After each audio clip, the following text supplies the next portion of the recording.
Hello, Kayla. Hello. Hello, listeners. Hi, listeners. We did it automatically. You first, then the listeners. Is that the order it goes in? Yes. Okay, good. How are you today? Good, how are you? I'm fine. If you're listening to this, or this is last week's one, you know what this week's one's going to be. If you read the title, you already know. Probably. So last week we had a good chat about one of Kayla's favourite bands. What's your favourite band of all time, Everest? It's not my favorite band of all time, Everest, but it's one of my favorite bands, Sugarland. Okay. Did you tell us what your favourite band of all time is? I don't know, I can't decide. Oh. It was too hard. What was it between? I don't know. I don't know. It just, so it was just one and never. Okay. Yeah. Alright, so and then we were going to do my one, but we didn't quite have time just to keep it to a normal length, so we're going to do mine today. Mine is the Red Hot Chili Peppers. A little bit more well known, I feel. Mm-hmm. Possibly. I think so. Substantially, probably, actually. Mainly because they've been along for a lot longer and their type of music maybe transfers over different genres a little bit easier. Maybe. Questionably, we'll talk about that in a Maybe. minute. Alright, I think we're going to get straight into it then. Yeah. Alright, let's get ready to to mumble. Oh, you started that one. Aww. You weren't ready. I didn't give you enough prep time. I usually say it in that case. Whatever. I didn't say it in that case. Alright, so what do you know about the Chili Peppers? Or what's your experience of the Chili Peppers? I'm looking it up right now. I'm asking you what you know prior. No, I'm making sure this is the Peppers. right... I don't want to say the wrong band. Okay, so you don't know too much about Okay, are they the ones that play Snow? they do have a song called Snow. Or I think it's Snow bracket something else. And Heyo. Yeah. Yes. Okay. Yeah. So this is my experience with Red Hot Chili Peppers. That almost shows me your experience just by the songs that you announced. Hold on, I'm about to explain what my experience was. Okay. I think did they on Stadium Arcadium, those songs? I don't know. Okay, cool. Anyway, carry on. Drake plays guitar. Uh-huh. Drake likes to choose songs and then practice and practice and practice and practice the same song. As you would to get better. As you would to get better. But this was the particular song he chose. And it's the only song that played for a really long time. So, the Hey Snow? Or yes. The Snow Hey? Yes. And I cannot stand that song because of that. Because it's an okay song, I but... can't think of what the guitar goes like. I'm trying to remember. It's like... And maybe... You nailed it. That's what it is. That one. Mm-hmm. See, that's pretty hard to play on guitar. Okay, so when I started learning to play guitar, this is a song that was like, I kind of want to learn it. But it drove me crazy for so long that I can't even sit down and learn this song on guitar because it frustrates me because of him. So this is my... You know it so well by ear, it'd be easier to learn. Probably. And maybe I should just try it. The doodle that you went was actually kind of accurate. Yeah. Not cheap, but it was kind of accurate. So yes, this is my view of Red Hot Chili Peppers. Prior to Drake's... Prior to meeting Drake, I didn't know a lot about music. But so you didn't know Chili Peppers before that? So that's interesting. Because we're not too much difference age-wise, and they are, I would consider one of the bigger bands in the world. Like maybe top 100, if you're thinking of bands, easily. Yeah. Probably higher up than that. But, okay, so my introduction to the Chili Peppers... So, I talked a little bit last week about my introduction to music. It was slightly weird. My mum and dad aren't massively into music, although... My mom would probably argue otherwise, but they're not musical people as such. None of them play instruments or hold a tune or anything like that. And my mom would listen to random stuff. But we had one album in my house called The Greatest Punk Album Ever. Okay. And it was like a compilation CD of all different punk music. And I absolutely adored that album. And this was when I was a kid. This was when I was like, I don't know, 7, 8, maybe younger than that. And I always remember I'd come home on a Friday after school. We had half days on Friday. I'd go up to my room. I'd change into like jeans and a denim shirt or something that I considered to be kind of like rocky. And then I'd come downstairs and I'd put on that punk album and I'd dance in the living room to this punk album. And it was weird because punk's not music that you really dance to that much. So I guess I'm more sort of flailed about a bit. Okay. But I loved doing that. I don't know why. It was just like... So that was my introduction to rock. awesome. Punk's a really... odd introduction to rock music because it's very basic in the sense of the music, but also really erratic and not really much going on. But anyway, there's some great songs in that album. Absolutely loved it. Was it just? It wasn't just Red Hot Chili Peppers. It was all. Oh, no, this wasn't Chili Peppers at all. Okay. This was things like the Buzzcocks and Julia John and the Sex Pistols. This was like classic punk music, like that proper punk. So this was prior to getting into the Chili Peppers. So this is because I was 7 or 8. That'd been 94 or something, 95. Yeah. Nope. Yeah, about 95. Which is, don't get me wrong, Chili Peppers had about 4 albums, 5 albums by then, but I didn't go on. Okay. Anyway, that was my introduction to rock music, and then when I got into high school, Linkin Park pretty much took me into rock music. That was my main thing. And then when I started playing music, about 2000, must have been about 2001-ish, is when I kind of fast heard the Chili Peppers. And it was weird because I think they were just bringing, by the way, it came out in 2002, so I must have just listened to Californication prior to that.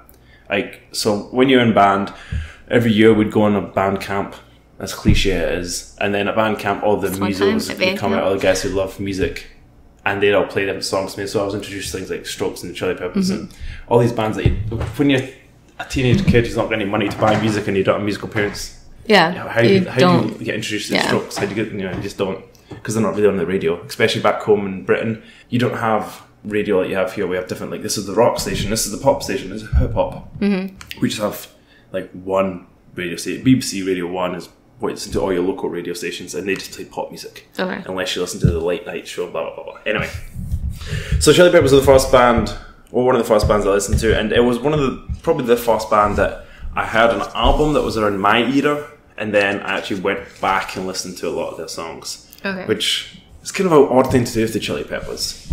So, you've heard the Californication album? Yes. Or have you? I've heard Californication for sure. You've probably heard Californication, by the way, maybe probably Stadium Arcadium, at least some of it, and then they've got 2 ones since then, I Am With You and The Getaway. And prior to that, they had like another 5 albums. The first one was self-titled Red Hot Chili Peppers. Then it was Freaky Styley, The Uplift, Mofo Party Plan, which is one of my favourite albums. Mother's Milk, Blood, Sex, Sugar Magic, One Hot Minute. And that spans back from 1984 up till, 2 years ago? Last year, 2 years ago. Anyway, so that's kind of going through all the albums and my introduction to them. As I said last week, my first ever concert was the Chili Peppers Byway tour, and that was great. Even though they didn't play Californication, which was really weird. I have Californication stuck in my head right now. You and do? I do. Yeah. And I'm trying to, I'm looking at the names of some other songs, and I'm trying to think, if I know any of them. And I know I do, but, I don't know the names of them. So, I don't know. The only one I can, because Californication is in the song, I know that's the title. So, that one's stuck in my head. So you can't think, honestly, that's interesting. Well, again, it's the fact that you know all the, Sugarland, I know none of Sugarland, so it's all relative. But, I've heard any song that Drake has made me listen to by Chili Peppers, which is probably a lot. Yeah, so I remember going to that, and they played a lot of the Ballad Their Way album, they played some of the older songs, and they played Under the Bridge, right? Which, Under the Bridge is from it's from Mother's Milk, I think. Or was it Blood, Sex, Sugar Magic? I'm going to say it was Blood, Sex, Sugar Magic, but it was probably not. No, yes it was. Blood, Sex, Sugar Magic. So they played that, and at that time I wasn't a fan of the previous albums I'd listened to, by the way, in Californication. But Under the Bridge, you're probably familiar with, right? I'm looking at the lyrics right now. Oh, you've definitely heard it. There's no way you've not heard Under the Bridge. I'm trying to say, I'm waiting for your response. Yes. It's probably one of the City most of Angels. played. As soon as I got to that lyric, I was like, yes, it's one of the most played songs and probably the most famous. It's the number 1 on Spotify. That one. Yes. That's just that. Anyway. So that they played that, and everyone went mental. And me being the youngster, I hadn't heard it. I don't really know the song. I played Californication, but they did. Really annoyed. Anyway, so after that, I started going back into their back catalogue, and their music's weird. Is it? Yeah, well, they started. So I'll talk to you a little bit. The Chili Peppers started in California. Surprise, surprise. And they love the fact that they're about California, and they talk about it so much. And a lot of people, almost to a detriment, that it seems like is your life really based around California? But anyway, but based in Los Angeles, Anthony Kiedis, Flea, whose name's Mike something. I can't remember, Michael something like that. I should probably have picked up what that was. Michael Blenke, Balzari. Michael Balzari. Everyone calls him Flea. Everyone knows him by Flea. And this is his nickname. Hella Slovak. Well, they started the band, and they had a drummer named Jack Irons. They've gone through a number of different iterations of people. Okay. I'll talk a little bit more about my era of them. Slovak actually died in a car accident, I believe. Oh, wow. In the late 80s, early 90s. Yeah, 88. 88, there we go. And he was replaced... Actually, I'll go through the... So he died in 88, he said, yeah, and he was replaced by John Frusciante, who was a big... John Frusciante's... You kind of look upon him as the key guitarist. He comes in and out. He left after Blood, Sex, Sugar Magic, One Hot Moment, and Dave Navarro came in from Jane's Addiction. That album didn't do so well. He left quite immediately afterwards, and John Frusciante came back until recently. He stayed in until that new guy, Josh something or other, came in. Josh he doesn't suit the band because he's young and he's weird, but he plays fine music. Anyway, so they were really, really, really funk influenced.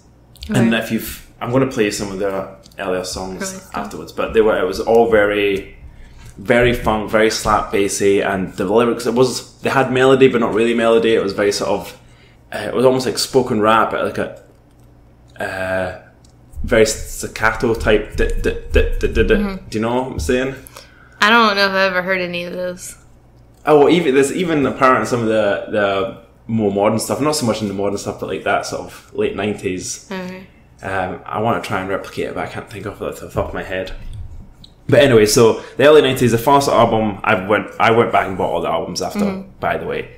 Some that I've got listened to, some of them almost still in the packaging. The first album, Red Hot Chili Peppers, not a big fan. Yeah. It's very much their initial style, very funk-based, it seems erratic. It's more like punk music maybe, but the thing about punk is it's very rhythmical. It's very, this is the chorus, this is the verse, this is where they almost don't feel like that. Yeah. The next album, Freaky Styling, whatever it was, again, not a big fan of. A couple of good songs, but nothing major. Uplift Mofo Party Plan was my favourite of their first 3 albums of the 80s albums. And it's got some cracking songs in it. And nobody's heard of them because it wasn't a big album.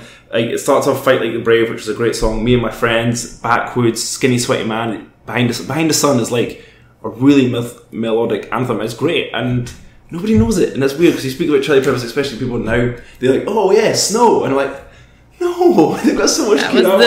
No. Yeah. And that's fine because it was a great song and it's had radio play and that's what people know. Yeah. And it's just, I don't know. They just have so much better. Even though back then this album wasn't very well known either. Yeah. You know, and people weren't a big fan of it. It was fine. Obviously, got more albums. After Uplift, they had Mother's Milk. Mother's Milk's got a great cover of Higher Ground in it. Probably one of the best covers of all time. It's like easily the top 25 best covers of all time. Do you know the Stevie Wonder song? Mm-hmm. Yeah. So it's the... I didn't know they covered that. Yeah, it's cool. A great cover. It was my introduction to that song. I had to learn afterwards that it was done by other people. But it's a great cover. The rest of that album's fine. It's still got the funk bass to it, and it's still a good album. But it was just very much them at that point. The next album is where things sort of changed. I'm just making sure I'm not missing a song on this album. I'm just going to pretty much go through albums and let you know what I think of them. Okay. The next album was pretty major. So Blood, Sugar, Sex, Magic. Mm-hmm. You familiar with that album? Or the album cover anyway? At all? No? Yes? No? Okay. So this one had, this was what probably critics would say was what their biggest album. I think this one's done by Rick Rubin. Do you know Rick Rubin? So he's like a producer who's done some of the biggest bands in the world have had made albums with this guy, and they've from the Beastie Boys to a massive amount of people. I want to actually kind of go over them all because he's been so influential in music. Eminem, Kanye West, Kendrick Lamar, the Wu-Tang Clan, Run DMC, Ed Sheeran, Black Sabbath, Lady Gaga, Poison, Linkin Park, Civil War Kid, Slipknot, Metallica. He's just a lot of people. Yeah, he's probably one of the biggest and greatest producers, especially for rock music, but obviously not just rock music ever. So he came in this album and helped them out, and I believe this was John Frusciante's first album with them, and it's just like hit after hit, in a sense. Like, in UK, we didn't hear this. I had to go back and hear this. This wasn't really part of any radio play, but they've got songs you'll know, maybe a song Suck My Kiss, Give It Away, Under the Bridge, all like 3 of them. I think they were probably all singles. Give It Away, really I big know. songs. I'm checking to see the other ones. Yeah. And Under the Bridge, I know. It's funny that you having to look up the lyrics. I could look up the lyrics and not know the songs, but I would know the tune instantly from like the first. I told you it's because I'm all about the lyrics. Even started off Power Quality. That was a great song as well. But this one was I listened to Uplift Full Party Plan. Then I sort of liked this one. I would skip a lot of the songs, and only later would I listen to them all. Okay. But so this was good, and this has got it's still got a lot of funk to it, but John Frusciante's guitar's very different to the previous guitar styles, so it got a little bit more melodic, a bit more sort of fun with the guitar. And afterwards, when I show you the different styles between now and then, it's really weird, and it's almost a difficult listen. Old stuff. But yeah, this got them massive radio play. This made them sort of jump up from being a Who band to a massive band, and it was really interesting. This was like the turning point. It was the start of the 90s. It was like 91 or something, and at that point grunge was getting really big. Nirvana and Soundgarden and all that was getting massive, but this band are nothing like them, but were still considered a massive rock band. Okay. So we know all these rock kids are, oh yeah, Nirvana, blah blah blah. This band somehow managed to kind of fight through it all and still get massive. That's cool. The next album was One Hot Minute, which is the one that Dave Navarro from Jane's Addiction came in. His guitar style is really different to John. Oh, I should say John Frusciante had issues with addiction and other sort of things going on, so that's why he left to kind of get over that and kind of other things. Also, he did some solo stuff around that time. But this album was a bit of a flop. It's got some songs you might know, like My Friends and Airplane, but I've listened to this maybe 5 times in my life. Not a fan of this album. Yeah, I don't get it. The songs are fine. It's still got a Chili Peppers feel to it, but it's just not very interesting. Yeah, I don't really. I'm looking up the lyrics. I don't really know many of So all these songs prior to 1999 to me are like the first 3 from 84 to 87 are like stage 1 Chili Peppers. Stage 2 is from Mother's Milk to One Hot Minute. Okay. You could probably add Californication to that, but I think Californication's really changed from them from being a rock band to like a pop-ish band. Californication's not quite poppy yet, but by the way it becomes poppy, and then it's all sort of pop after that to an extent. But Californication to me is probably my top 5 albums of all time. Now, whether it is the greatest album of all time, no. Whether it's, skillfully the best, but it's one of the few albums that I know every song to. And that's cool. It takes me back to a certain time, certain period. I will listen to this album. I would never listen to this album and not be happy immediately. The first song on it, All Around the World, no, is it All Around the World? Yeah, starts with this really cool bass line, and I love it. And that'd be one of my karaoke songs if I've ever sung a karaoke song, All Around the World. And it's a really weird karaoke song. I think it's not one you want to sing, but it's just, And so I think the first album of the single off was Scar Tissue, but even just going through the names, I love them all. What an absolute fantastic album. It's like, if I ever went to see a band, I'd be happy to just play this whole album, track to track, and that was it. I don't care about any other albums. I love songs from other albums, but this one would just be grand. After that, by the way, as I said, was the first one I introduced to. That's the tour I saw, and I loved that as well. It's got a couple of other songs that I'm not a big fan of, and in looking back at their previous stuff, it's not quite as good as Californication or Blood Sex Sugar Magic, but it's still solid. I know the song. Which one? By the Way. I hope so. By the way, it was massive, and you were at an age that would have been played on the radio regardless of what station you listened to. I think a lot of these songs, I just don't know that they're Red Hot Chili Peppers. There's no way, even surely you would know them. I think a lot of them, I just don't know that they're Red Hot Chili Peppers. Even the next song, Universally Speaking, what other one? Do you know the Zephyr song? No? Oh, wow. No, I don't know if we'll get taken off this, but... No? I don't know. Wow, there's no reaction whatsoever. I listen to wow, this is such different music. Alright, so I was going to quickly go we think that was the By the Way album, 2002. I mean, we might get taken off iTunes, but I don't know how much of a song you like to play. If we were reviewing it, we're allowed to play some of it, right? I think so. That sounds about right. So yeah, since then they've had Stadium Arcadium and 2 other ones. The Breakout was the most recent one, and I can't remember the one in the middle, I'm With You or something. And they were fine. They sound like Chili Peppers, but they all sound like album tracks to me. You know, they don't ever sound like good ones. They had one, Dark Necessities, in the most recent album, which was pretty solid. Yeah, I'd give that an 8 out of 10, but nah, probably not 8. But they were good. But to me, I don't know, it's just, they're not, so this was the same time I was listening to Linkin Park, I was listening to Slipknot, I was listening to Korn, I was listening to Disturbed, you know? Yeah. Even things like Limp Bizkit and Eminem, you know, that was my genre, but somehow these still 2 prisons out of all them, like, obviously the best concert I've ever been to is Slipknot. That was such a great concert. But I rarely listen to Slipknot as much as I used to, you know, but I would still listen to the Chili Peppers, and I hope I do. How often do you listen to Chili Peppers? Not that often. Like, I try and listen to new music constantly, because that's how you keep up to date with music. If you don't, you lose it. But I would say I definitely go back to Chili Peppers a lot more often than I'd go back to Slipknot. Unless I'm in the gym, then I'll put Slipknot on. Okay. Yeah. But they've had some, so they've gone through a whole bunch of different stuff, and like, I'm not going to go much into their history in detail, because they've had, as I said, they've had Slovak Die, they've had a whole bunch of sort of going in and out of, I should mention, after One Hot Minute, John Frusciante came back after that for Californication, and you can really hear that in the music and the lyrics. Okay. And he stayed again, as I said, until Stadium Arcadium, and then he left after that. But I found this little timeline thing. It's pretty cool. So the Anthony guy, the lead vocalist, and Flea, like, they've been there the whole time. Yeah.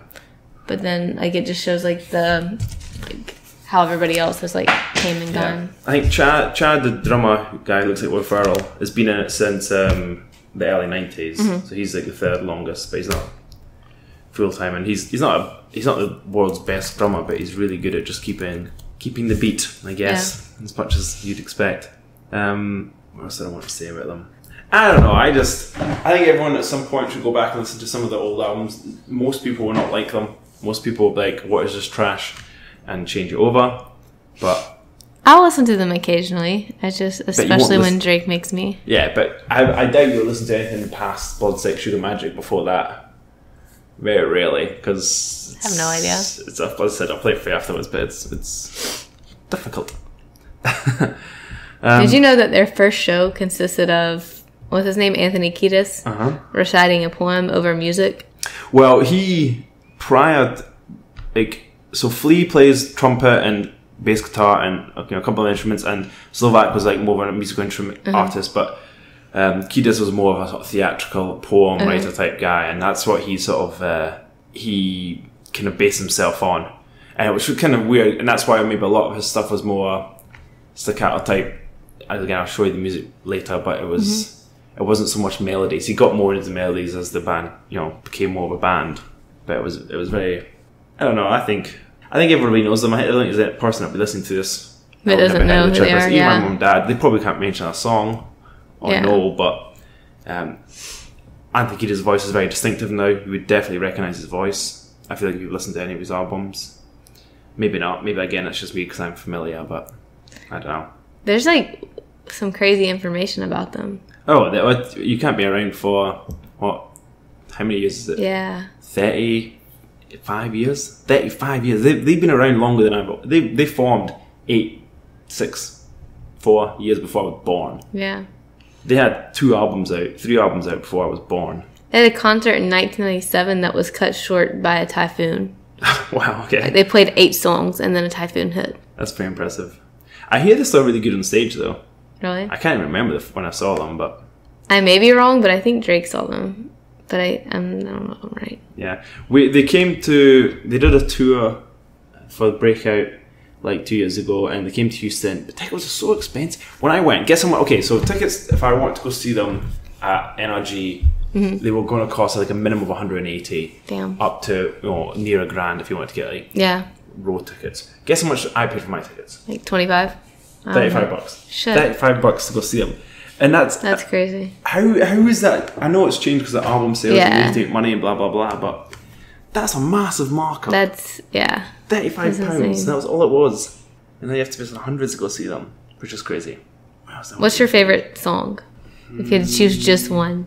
You said your favorite album was Californication. Yeah, Californication and... it's so hard to choose a favourite song. Because it depends how I'm feeling. Because I would always go to All Around the World. Okay. But is it my favourite? You can't not love Under the Bridge. Because Under the Bridge is one of the best songs in the world ever. Yeah. And regardless of bands, I feel like people need to have that in their playlist at some point. But going back to Uplift Mofo Party Plan, nobody would ever consider them one of the best songs. They take me back to somewhere. Yeah. When I was, as I said, this was the first band I went to a back catalogue, and I had a back catalogue to go to. I was never like a Beatles fan. I was never like an Oasis fan. Where I go back. Yeah. I don't know why I chose Oasis, Rolling Stones, none of that. But I went back with this band, and I would just sit and listen to their album. Yeah. It was almost at a stage where like, I have to like this band. I have to listen to these albums because that's cool. You know, it's that stage of a kid, and every kid goes to that. And if they didn't, I don't believe you. Anybody who goes back to previous albums of a band and like listens to them constantly, like, nobody instantly likes music. I don't feel. Very rarely. Especially a band like Chili Peppers was so different. But I listened to albums so much, thinking I've got to like this band. Joke's on me because none of my friends knew this album. You know, I just learned it, and I was like, oh, then they're like, oh, I've never heard of it. I was like, oh, okay, cool. But now it would probably be All Around the World. All Around the World. Probably. All right, that's the one I want to listen to after because I haven't heard it. I don't think. But then Other Side and Scar Tooth, that's where that Californication album. It's just banger after banger. I'm not really going into Chili Peppers at all. I've not really spoken about them. Like them as a band, just told me my experience, but sure experience. That's the important part. I think he just has a whole bunch of tattoos. At one point, I drew the tattoos on my arm that he had. So he's got these two sort of almost like daggers with like wee lions' heads, and I drew them on my hand, and then I couldn't wash them off, and I was really embarrassed. I don't know why. I guess I was really embarrassed because this kid had these ink drawn. Really well done. I was impressed with myself, especially the one on my right arm. I had to draw on the left. So I was playing rugby the next day, so I never wear long sleeves. I had to wear long sleeve, and I even tied it up at the wrist so it wouldn't roll up because it was very long. How old are you? I must be like 12 or 13 or something, maybe even younger than that, 11, 12. And I was like, I knew because we were playing. I was at the age group where you were playing with people slightly 1 year older than you. I was like, okay, I'm too embarrassed, but I'll tape them up. It was silly. Oh, it was funny. So was sad. such dark. But yeah. You should just owned it. These are my Chili Peppers tattoos. Nobody owns anything at 13. No. You're always sort of unsure about everything. Yes, I agree. But I implore anyone who doesn't know the Chili Peppers to listen to them. Yes, go listen to it. Just go listen to Californication. You don't have to listen to anything else. Everything else is too one way or the other. Don't listen to Snow. You can listen to it. Don't do it. Just get into it. I think if you like Californication, go try the other stuff. If you don't like Californication, don't even think about trying other stuff. It's a good mix between the pop and the funk. Mm-hmm. In my eyes, that's their pivotal album. Most people say Buzz Check Sugar Magic, but for me, it's Californication. I'll listen to Californication. It's a good album. I've listened to most of it anyway. Only 2 albums I've ever bought more than twice: Californication and Hybrid Theory. I bought Hybrid Theory about 4 or 5 times because I keep breaking it or losing it. And I brought Californication about 3 or 4 times because I keep losing it or breaking it. You just listen to it so much that it breaks? Well, either that or, I'm usually getting complacent. Like, when I was younger, I only bought real CDs. Yeah. And I was at the era where everything was ripped and taken off Kazaa or LimeWire or whatever thing you had. But I have CD cases full of CDs, and I actually kept all plastic cases until recently, which, I don't know, it seems weird, but I honestly had boxes full of empty plastic cases of CDs anyway. But yeah, you easily find about 3 or 4 cases of Californication now and Hybrid Theory. Wow. Do you have a digital copy now so you don't have to carry it around? Okay, so I just have perfect. Yeah. Biggest catalogue in the world. Yeah, okay, well that's my Chili Pepper story. Alright, I'm ready. I want to listen to that song and to Higher Ground. So we'll do that after we wrap up so we don't get kicked off YouTube or iTunes. I will say that I want to see them again in concert, but really scared they're going to play from the last 3 albums, and those albums aren't as entertaining to me. I think they play a lot from Californication. Yeah, I'm sure they'll play a lot. Like I think there's like 2.5 hours when they were here last, so I'm sure they'll play from everything. Yeah. But it's because they're still active. You play the most recent music. Yeah, you'll play the most recent. But even Stadium Arcadium is still 10 years old almost, so they're still going to play that as if people enjoy that. Like The Danny Californication. Yeah. Danny California, sorry. Danny California. Yeah, anyway, that's that. Cool. Well, if you enjoyed, again, same as last week, let us know your favourite band, favourite songs from these artists if you know them. Your mashup of Sugarland and Chili Peppers if the one exists. Yes, find one. I want to hear it. And hey, have a wee go at trying to listen back to some of the early Chili Peppers and give us your rating. Can you manage to listen to the whole album without turning it off and going, what is this trash? Do it. Yeah. Alright, well, I've been Liam. I'm Kayla. And this has been Mumblecast. Bye.